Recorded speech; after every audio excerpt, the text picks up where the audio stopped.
Hey, welcome everyone. As everyone is filing in, I'm going to go ahead and get started by introducing myself. My name is Lynette Roth, and I'm the Daimler Curator of the Busch-Reisinger Museum and head of the Division of Modern and Contemporary Art at the Harvard Art Museums. And I will be serving as our moderator for our Q&A later on. And I'm so pleased to welcome all of you to today's Art Talk. Before we begin today's program, the Harvard Art Museums acknowledge that Harvard University is situated on the traditional and ancestral territory of the Massachusetts people, and we at the university strive to honor this relationship. So here we are again for this week's session of our series Art Talks Live, which offer an up-close look at works from our collections with our team of curators, conservators, fellows, and graduate students. And you can join us on Zoom every other Tuesday at 12:30 p.m. for these short interactive talks, which investigate artist materials and techniques, reveal our latest discoveries, offer a fresh look at old favorites, and explore big ideas using the collections of the Harvard Art Museums. So just some brief logistics, although I'm sure we're all very familiar with this by now. We're using the webinar format. So if you have questions for our speaker today, you can put them in the Q&A box, and we will get to those after the presentation, which will last about 15 minutes, and then we'll have about 15 minutes for the Q&A, and we will conclude this talk today at 1 p.m. So I'm very pleased today to introduce our speaker, Sarah Mallory. Sarah is a curatorial graduate student intern in the Division of European and American Art. She's also a PhD candidate in History of Art and Architecture at Harvard, pursuing a dissertation that examines the representation of landscape in the Dutch Republic during the 17th century. And today, Sarah will look at a single early modern print and ask what it might tell us about extinction both then and now. Sarah's talk is the second in our series related to a museum-wide initiative entitled ReFrame. ReFrame reimagines the function, role, and future of the university art museums. And so in this series of talks, which will run through early June, we will examine difficult histories, foreground, untold stories, and experiment with new approaches to the collections of the Harvard Art Museums, reflecting the concerns of our world today. And so with that, I will turn it over to Sarah. Sarah, welcome to Art Talk Live. Thank you. And thank you so much for taking the time to be here with me today. And I also want to thank my colleagues in the Division of European and American Art for helping me with the presentation. Climate change has brought renewed and urgent interest in the relationship between human behavior and the mass extinction of animal species and their habitats. Early modern Europeans, too, were preoccupied with extinction, and many works of art bear witness to their concerns.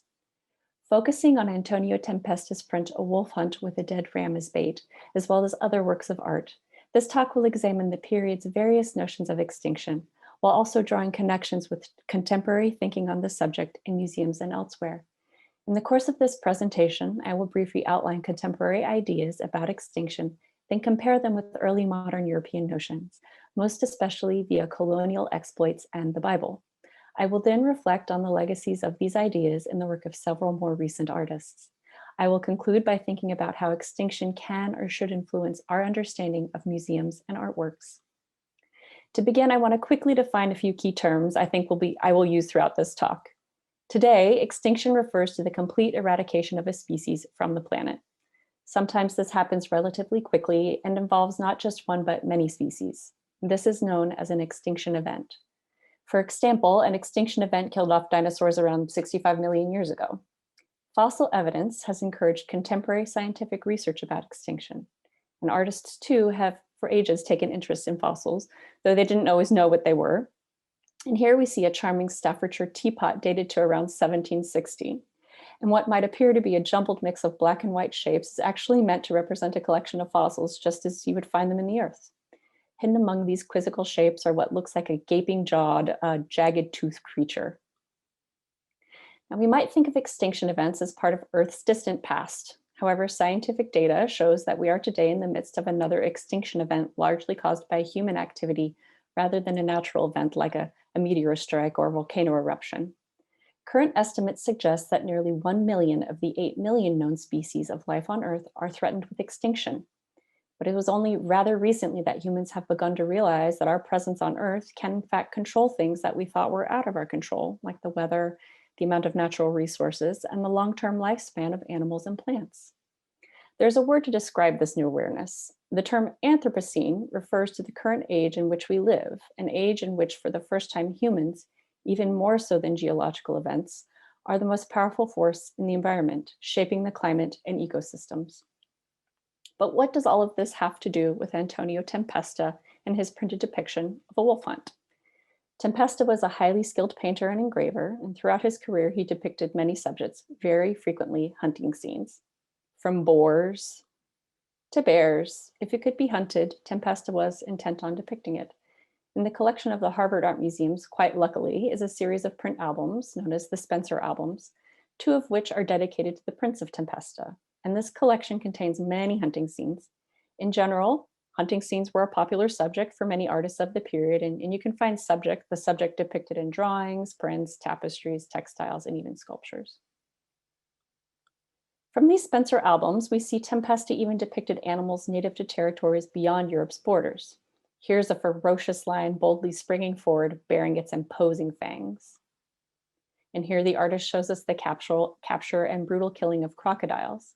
And Europeans would have encountered these animals while traveling beyond the continent's borders.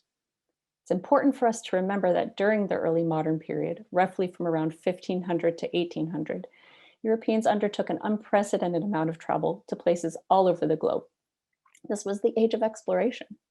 While Europe might have formerly consisted of a collection of territories, shown here on this 1572 map, it soon exerted power into parts of the Americas, Asia, and Africa, establishing colonies. Now, much can and should be said about these largely exploitative efforts that ultimately bolstered the unacceptably cruel trade of enslaved peoples. Today, I will simply point out that in the pursuit of seemingly rare and unfamiliar goods, including spices, plants, and animals, colonizers would enact lasting damage on the environment. And this damage was done in part because the early modern European understanding of extinction was quite different than ours today. Indeed, they did not think extinction was a possibility. Which brings us back to Tempesta's wolf hunt. Far from being an imaginary scene, wolf hunts were actually quite common throughout Europe at this moment. The artist reveals to us with some accuracy such events. In the center of the scene, it is a man atop a horse, and behind them drags a ram. Like the ram, the man and the horse look a bit limp and deflated, heads cast downward, shoulders slope forward. Perhaps they're sad about the ram, or maybe they're slightly fearful of the 2 spry and muscular wolves following closely behind. I imagine you could hear the growls and snorting snarls as these carnivores eagerly pursue what would seem to be a free meal. But as is often said, there's no such thing as a free lunch. And we, the viewer, know this is precisely the case for these unfortunate wolves. For we can see, to the left of the horseman, a sharp-eyed shooter waiting in the wings to kill the unsuspecting wolves. At his feet lies the evidence of his skills. To the right of the horseman is another gentleman hiding in the tree, loading his gun. We're keenly aware that these hunters are nestled away from the wolves' view, hidden behind large curving trees and abundant bushy patches of shrubbery. The artist even casts a shadow along the trunk of the tree on the left, emphasizing that the horseman and ram are headed into a darkened enclave in the woods. Such foreboding thoughts are affirmed as in the background we see 2 men confront a wolf with large spears or sticks. Tempesta was not the only artist to depict such a scene. In this drawing by Stradanus, we observe a man atop another droopy-looking horse dragging a dead animal behind. In the far distance, we see 2 wolves cautiously stalk their prey, while on the left of the drawing, 2 wolves are sniffing traps while a third is strung up by its hind leg. In the tree on the right, a man with a long rifle called an arquebus is nestled in the tree so neatly that we can hardly see him. The drawing is full of so many swirling, springy lines covering nearly every part of the paper's surface that it can be difficult and maybe even disorienting to see what's happening. I think the artist was in part trying to show us how unpredictable and even scary it would have been to hunt wolves. We might even ask ourselves if these lines are a form of entrapment. Are we in fact a wolf looking out at the scene and knowing our dreadful fate? Or are we human onlookers observing the delicate intricacies of the hunt? The acute fear of wolves in early modern Europe was spurred by the ongoing clashes with humans. Wolves, in search of food, attacked livestock and rarely humans, though humans increasingly encroached on the territory of wolves. While hunting for game was an important social ritual at this time, a privilege reserved for kings and the highest ranking nobles, wolf hunts were not entirely about gathering food or even a sporting chase. They were also aimed at quickly killing large quantities of the animal. The result? Well, today the gray wolf is largely extinct throughout much of Northern Europe and the United Kingdom, but there is some indication that they might finally be returning. But at this moment, when Tempesta made his prints, the idea of extinction as we know it today did not exist. It was not until the late 18th and early 19th centuries that people even recognized through natural forces, animals could even disappear altogether. And it has taken even longer for us to fully comprehend that the behaviors of man can also cause the extinction of not just humans, of not just animals, but also plants, habitats, and even other humans. The early modern European cosmology then did not allow for the possibility of extinction. Rather, people believed that only God could fully remove a living thing from the great chain of being on Earth.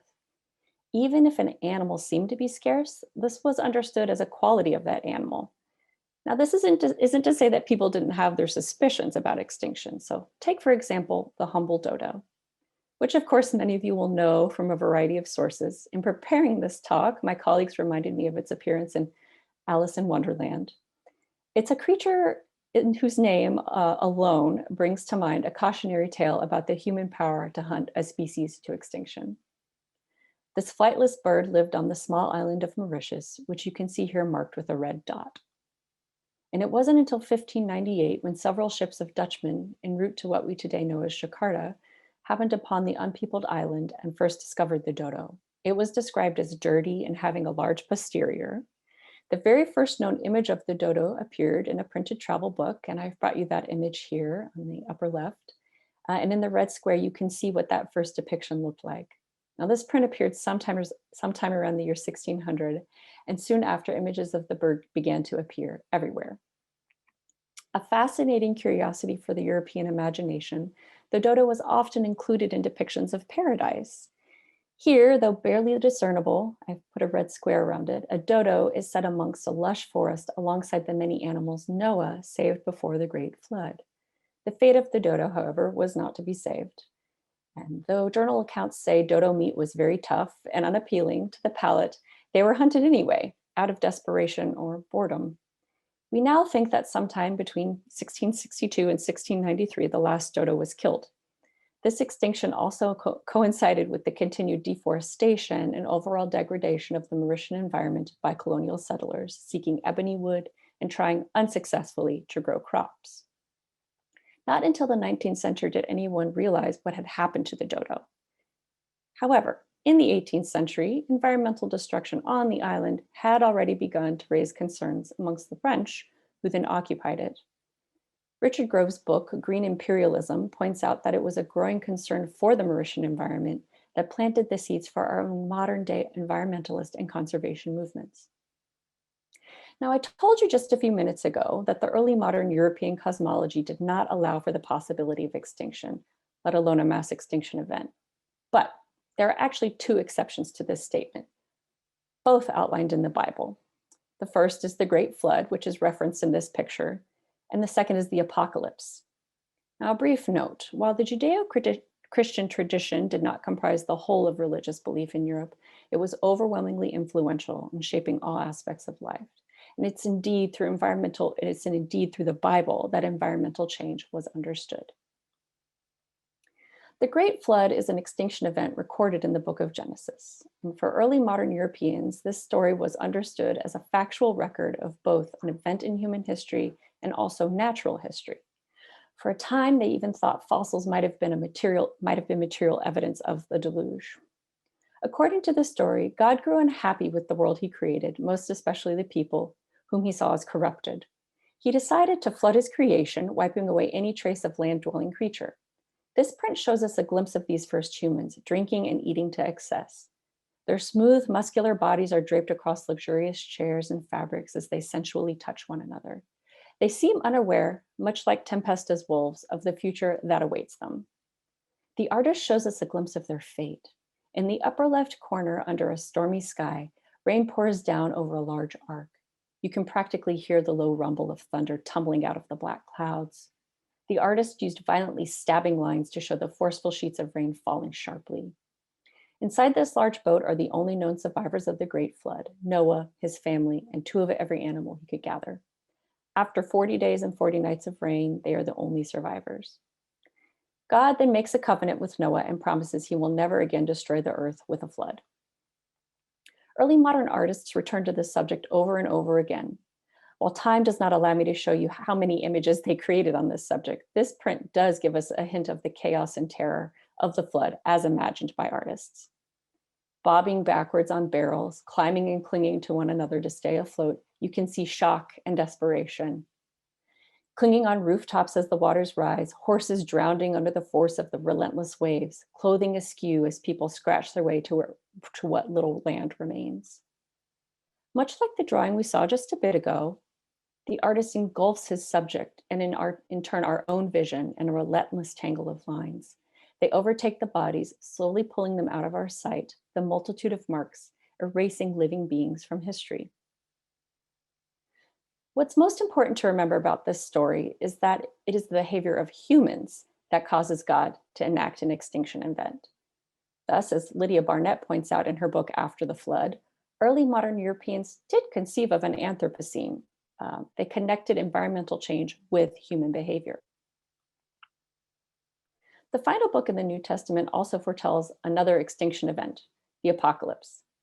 It would be difficult to overemphasize how profoundly influential was the subject of the hellish end of times to early modern artists. They were, in other words, consumed with the subject of extinction as death, God's final response to human behavior. This print, while it does not show a scene of apocalypse, depicts hell. We see its gateway as a grotesquely large, animal-like fanged mouth, ready to devour us. Streams of fire shoot from its eyes and ears like shocks of hair from the orifices of a hairy beast. And looking at this image, I wonder, where did the artist get the idea for such teeth?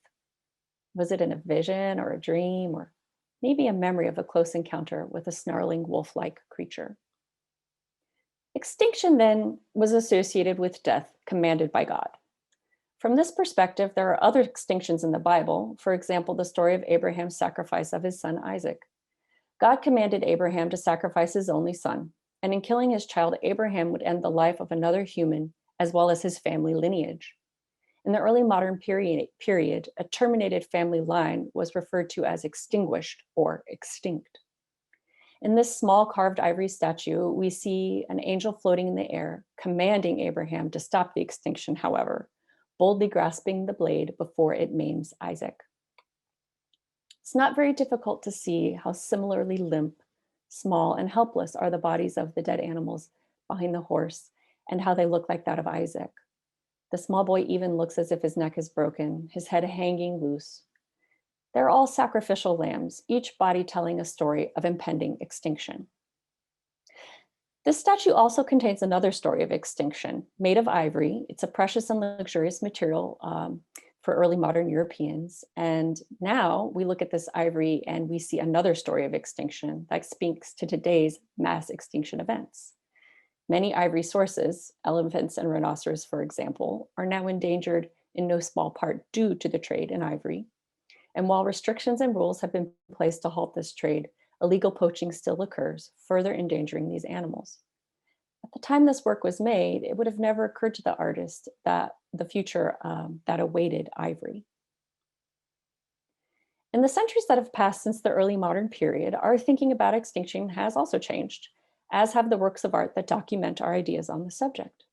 In the 19th century, British photographer Edward Muybridge used photography to study the movements of the American bison, an animal which at this moment in 1887 had already been pushed to the brink of extinction through excessive hunting, disease, and changes to their migratory habits and environment resulting from the westward expansion of railroads. It seems so strange that at a moment when a lack of freedom of motion was killing the bison, the artist was confining it to small squares in an effort to better understand how its body was animated through movement. Like a specimen trapped in a cage, A rising awareness of extinction intensified the study, if not always the preservation, of animal species. Now, according to period sources, Muybridge, who was working at the Philadelphia Museum, also unleashed a tiger on an old and infirm bison in order to study the various movements of the animals. And such stories prompt us to ask both early modern and modern art, how are images of animals made, and what are the ethical implications of creating and displaying these images? While today the population of American bison is increasing, tigers, on the other hand, are extraordinarily endangered, with 3 subspecies already extinct and only 3,900 thought to be left in the wild. It's worth thinking about these facts when looking at this artwork. Here we see the fangs of a tiger drawn in the sketchbook of John Singer Sargent. These foreboding spikes are not unlike those we saw at the mouth of hell. Knowing how dangerous the nip of a tiger might be, I wonder how Sargent managed to create such a drawing. How did he get so close to this mouth without suffering injury? Maybe he was studying a skull or a dead specimen. In the 19th century and well before and after, the hunting of tigers was a popular sport of Europeans in various colonial territories, no doubt a way of showing power and authority. Thought to be plentiful in supply, many thought nothing of killing tigers for sport, still somewhat unaware of the greater consequences of their actions. With all of this in mind, we might pause to consider the ethics of this image and what it anticipates about the dangerously perilous status of the tiger today. I wonder, what might we think or feel about this image if tigers were extinct? It's perhaps ironic, though not unsurprising, if we think back to our early modern European artists, that Sargent's study of tigers' fangs were ultimately used in a large mural located in the Boston Public Library, depicting the mouth of hell. I hope that what we've seen in the course of this brief talk is that works of art preserve for us not simply abstract events of the past. Tempesta's wolf hunt depicts a very real event whose consequences are still with us to this day. Museums are in fact full of artworks that show us traces of extinction that has transpired and is seemingly yet to come. Museums are also spaces dedicated to objects that are considered rare and precious, one-of-a-kind pieces that cannot ever exist elsewhere, the last of its kind, an idea, a material, a thing on the verge of extinction, if not for the care and protection provided by a museum. Knowing this, we can feel emboldened to ask ourselves, what might we learn if we begin to think about the evidence of extinction in every artwork we see, as artists have for centuries? In the materials and the subject and the ethics of its making, artworks have always had a great deal to say about the fleeting preciousness of life.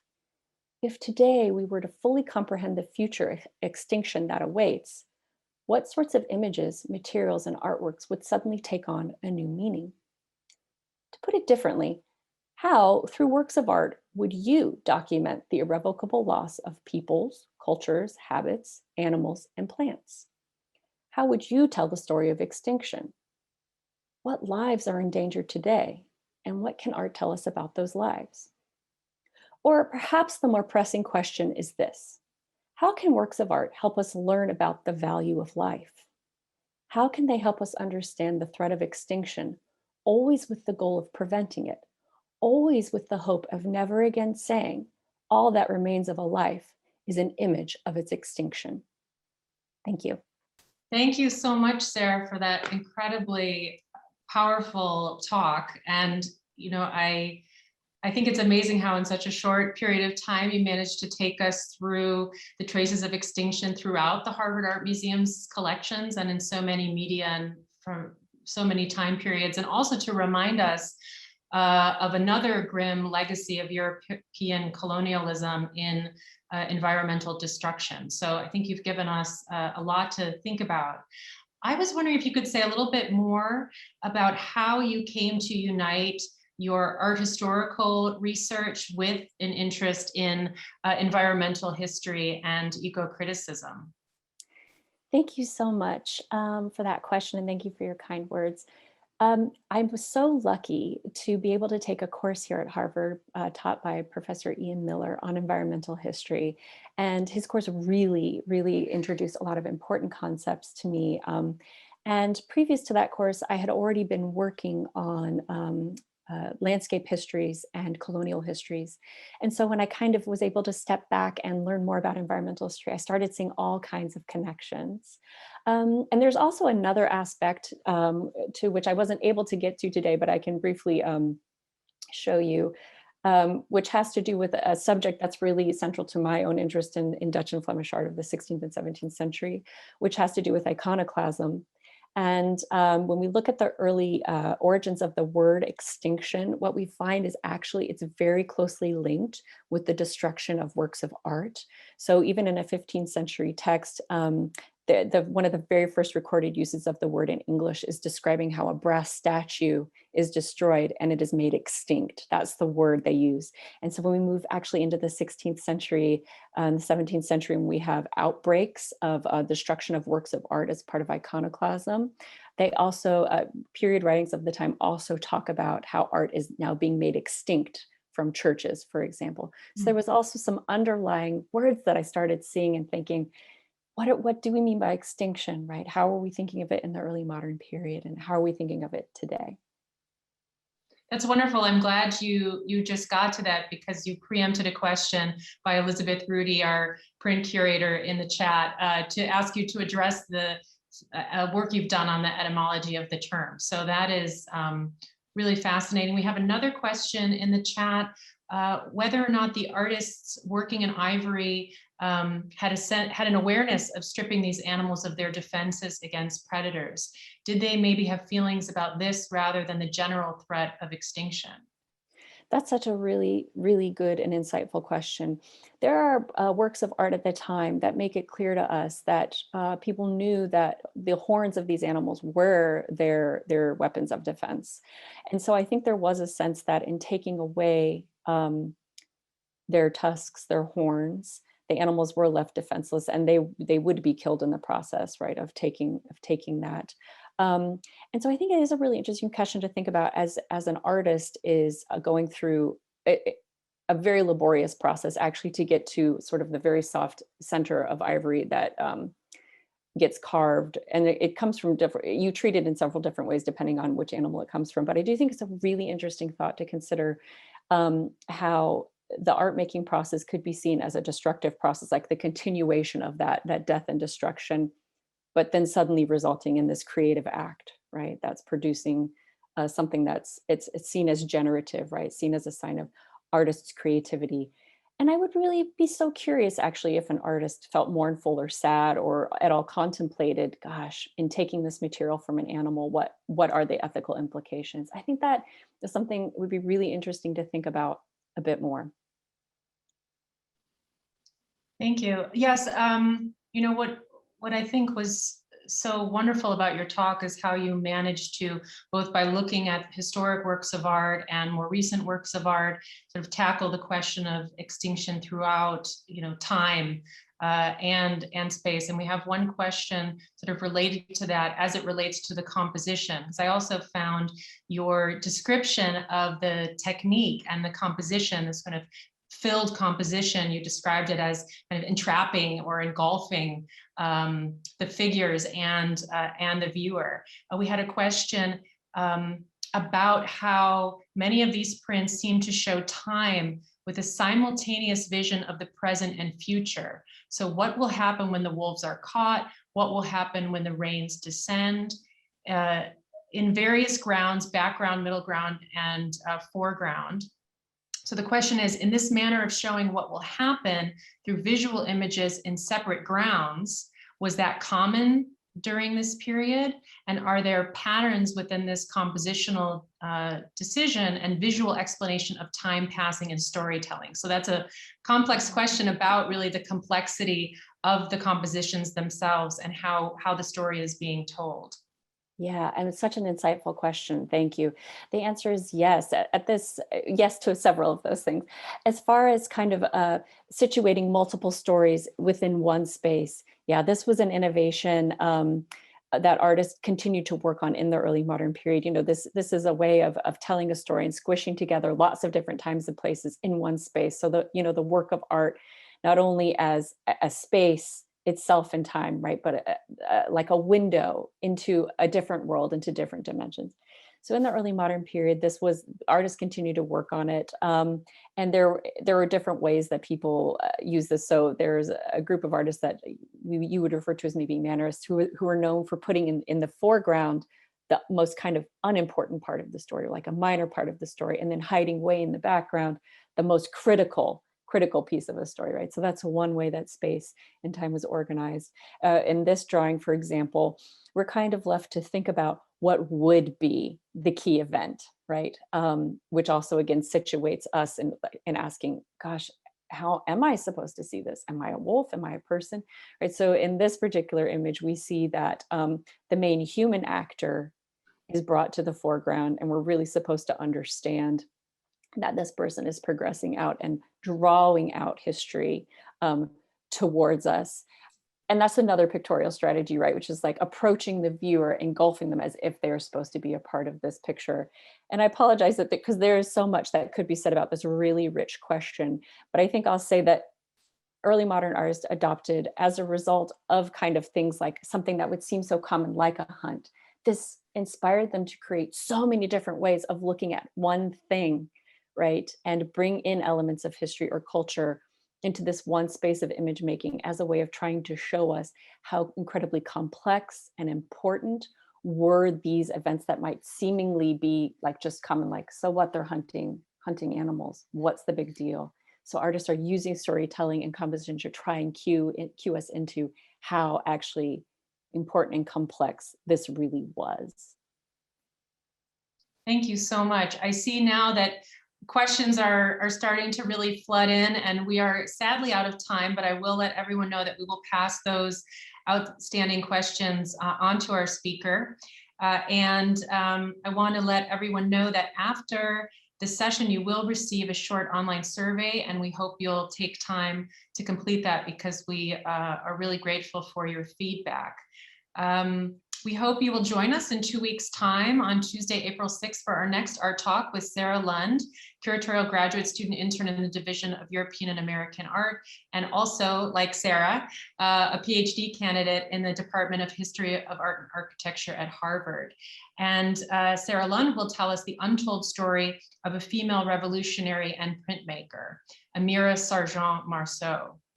And please visit our calendar for more information about these and upcoming programs. And please join me in thanking Sarah again today for this provocative and really thought-provoking talk.